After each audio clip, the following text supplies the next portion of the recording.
Malaking dagok sa ekonomiya ng Zamboanga City ang pagsiklab ng gulo roon simula po kahapon at dahil sarado ang Zamboanga Airport, apektado yung pagdating ng mga turista, mga negosyante at maging ng ilang produkto. Balita hatid ni Ian Cruz.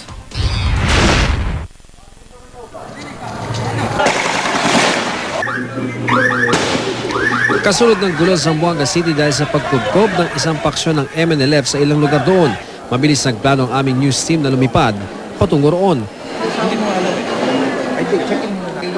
Pero ito ang dinatna namin sa counter ng mga flight patungong Zamboanga City sa NAIA.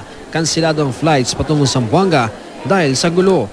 Based on that confirmed report na meron ng bagbagan, sinuspende natin ang mga lipad papuntang Zamboanga at saka kung yung nandoon na, pinalipad na lang namin papunta sa isang direksyon na alam namin na safe. No?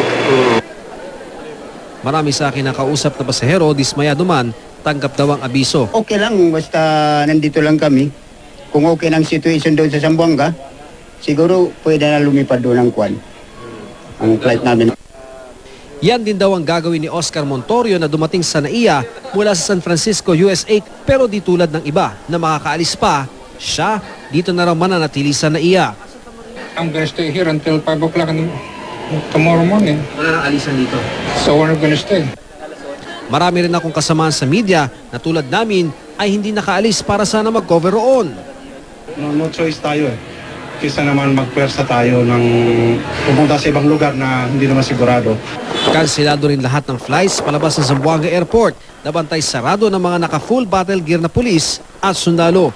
Hindi pa matiyak ngayon ang halaga ng epekto sa ekonomiya ng pagtigil ng pagdating ng mga negosyante, turista at iba pang papuntang Zamboanga. Gayon din ang pagdating doon ng mga produktong kargasana ng mga flight.